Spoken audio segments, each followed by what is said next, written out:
បាទសួស្តីបងប្អូនទាំងអស់គ្នាជួបជាមួយលោកគ្រូនៅក្នុងវិញ្ញាសាទី4អញ្ចឹងថ្ងៃនេះលោកគ្រូនឹងធ្វើការបង្ហាញតកតងទៅនឹងវិញ្ញាសាទី4ដែលត្រៀមប្រឡងសម្រាប់ជាប់មាសទី2ថ្នាក់ទី8របស់យើងតោះចាឥឡូវយើងចូលទៅមើលវិញ្ញាសារបស់យើងទាំងអស់គ្នាអ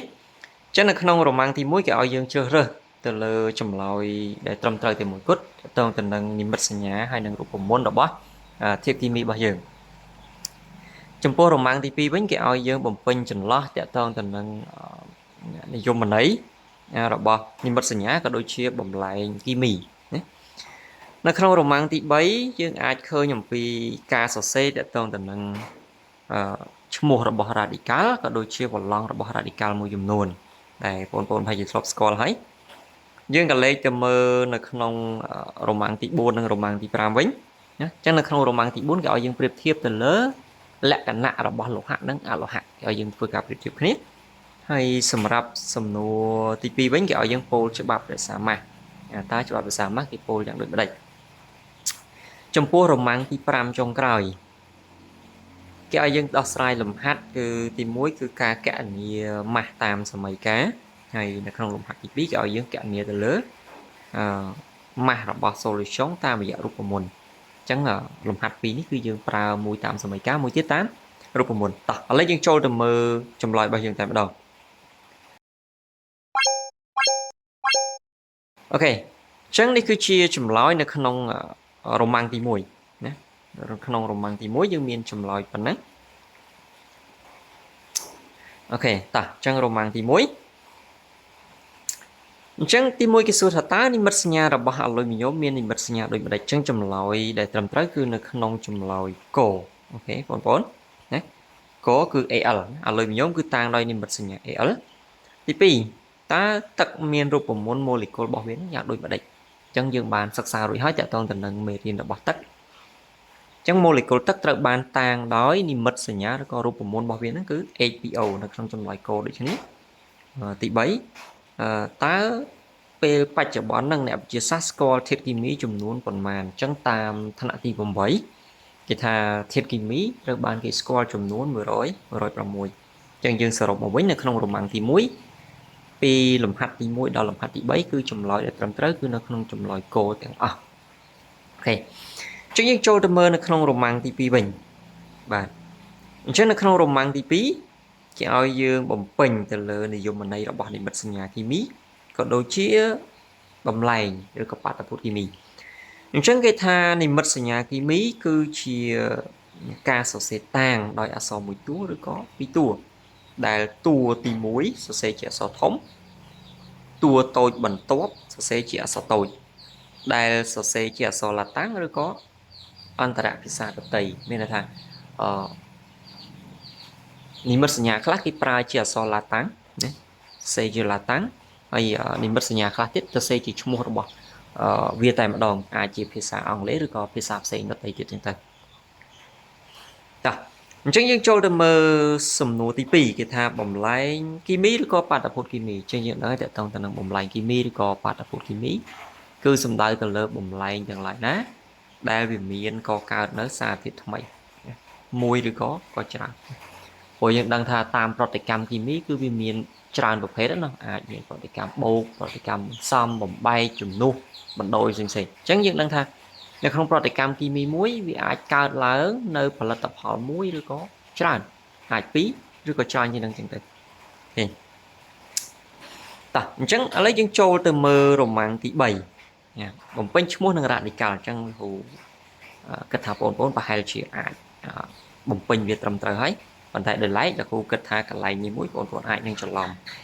អញ្ចឹងកន្លែងនេះគឺយើងផ្ដោតទៅលើ radical យើងអត់ផ្ដោតទៅលើនិមិត្តសញ្ញារបស់ធាតុទេអញ្ចឹងវាអាចខុសគ្នាតិចតួចអញ្ចឹងទៅលើរូបមន្តរបស់ OH ទៅលើ CO3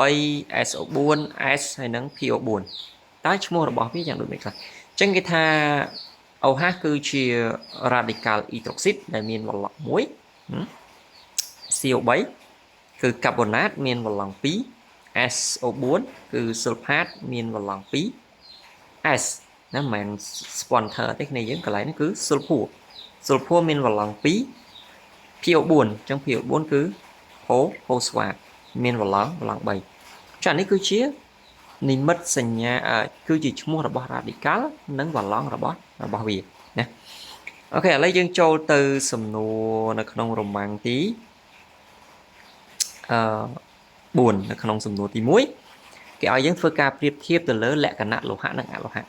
អញ្ចឹងត្រង់កន្លែងសំណួរប្រៀបធៀបនេះបងអូនអាចសរសេរបានទម្រង់2ទី1បងអូនអាចសរសេរវានៅក្នុងលក្ខណៈប្រៀបធៀបបែបនេះក៏បានដែរឬក៏បងអូនអាចសរសេរពីលើចុះមកក្រោមអញ្ចឹងក៏បានអញ្ចឹងយើងនិយាយអំពីលក្ខណៈរបស់លោហៈនិងអលោហៈអញ្ចឹងគេថាលោហៈគឺវាមានលក្ខណៈមួយចំនួនដែលយើងត្រូវយកមកធ្វើការប្រៀបធៀបគ្នាអញ្ចឹងគេថាលោហៈលក្ខណៈសម្គាល់ឬក៏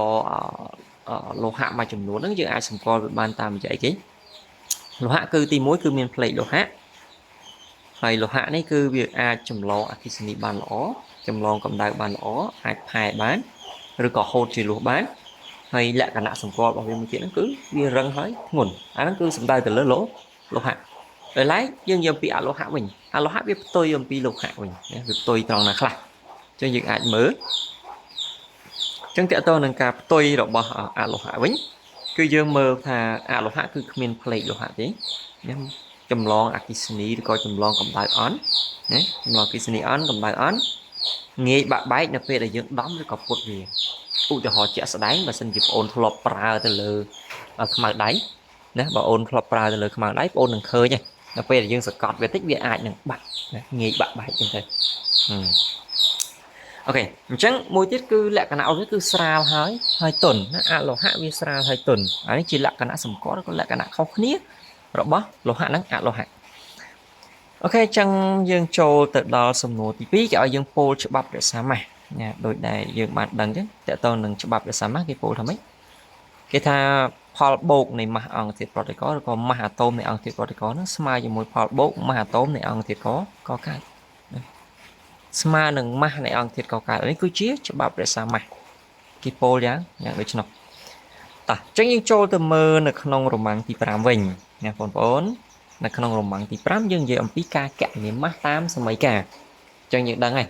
នៅក្នុងការកណនាម៉ាស់តាមសម័យកាលយើងត្រូវការអីគេគឺយើងត្រូវការសម័យកាលជាចាំបាច់តោះអញ្ចឹងយើងមើលគេឲ្យយើងកណនាម៉ាស់របស់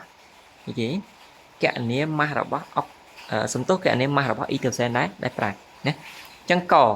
ទី1យើងត្រូវសេសម័យកាលអញ្ចឹងអ៊ីដ្រូសែនប្រតិកម្មជាមួយអុកសែនយើងទទួលបានម៉ូលេគុលទឹកអានេះជាសម័យកាលហើយយើងកុំភ្លេចពេលដោះស្រាយតាមសម័យកាលជំហានទី1ត្រូវសរសេរសម័យកាលជំហានទី2គឺថ្លឹងសម័យកាលជំហានទី3បូកម៉ាស់ម៉ូលេគុលឲ្យហើយណាបូកម៉ាស់ម៉ូលេគុលវាហើយជំហានទី4យើងស្រង់បំរាប់ចូលហើយជំហានទី5សមាមាត្រណាផលធៀបណាសមាមាត្រឬក៏ផលធៀបតោះអញ្ចឹងឥឡូវយើងមើលបន្ទាប់ពីយើងបានសម័យកាលយើងត្រូវទាញតាមណាដើម្បីកណនាម៉ាស់អ៊ីដ្រូសែនបានយើងត្រូវទាញតាមសម័យកាលបើយើងស្គាល់ម៉ាស់អុកស៊ីសែនអញ្ចឹងត្រង់កន្លែងនេះយើងអាចវិចារបានថាម៉េចអញ្ចឹងកន្លែងយើងអាចវិចារថាបើសិនជាគេប្រើអ៊ីដ្រូសែន4ក្រាមគឺត្រូវការអុកស៊ីសែនរហូតដល់32ក្រាមដើម្បីធ្វើប្រតិកម្មជាមួយគ្នាផ្ទុយទៅវិញបើគេប្រើអ៊ីដ្រូសែន X ឬក៏ M ត្រូវការអុកស៊ីសែន 1.6 អញ្ចឹងមានន័យថាចេះនៅក្នុងលំហាត់នេះមានន័យថាបើសិនជាគេប្រើអុកស៊ីសែន 1.6 ក្រាមតែគេត្រូវការអ៊ីដ្រូសែនចំនួនប្រមាណក្រាម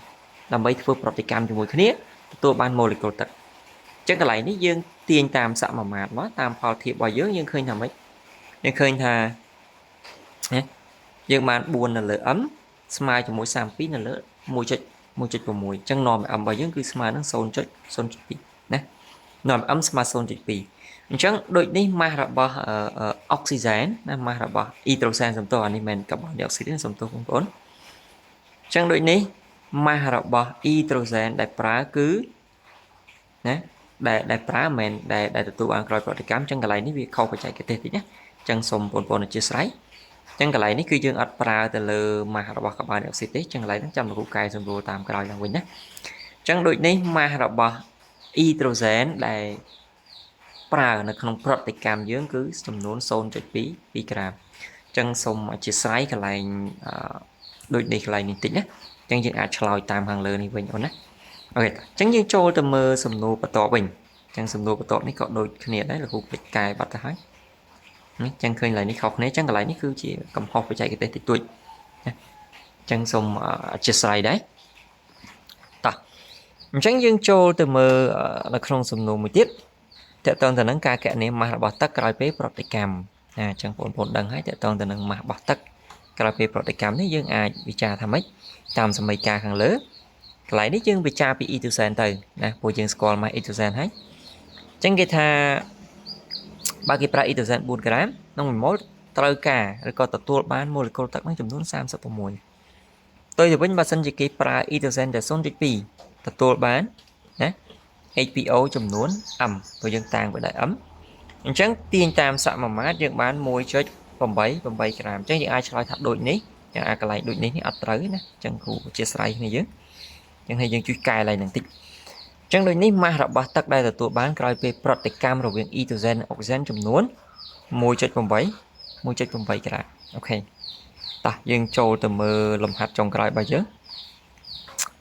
អញ្ចឹងនៅក្នុងលំហាត់ចុងក្រោយគេឲ្យយើងកណនាម៉ាស់របស់ solution ដែរទង្វើបានណាគេទង្វើបានអញ្ចឹងកន្លែងហ្នឹងគឺមានន័យថាទី1យើងស្គាល់ទៅលើម៉ាស់របស់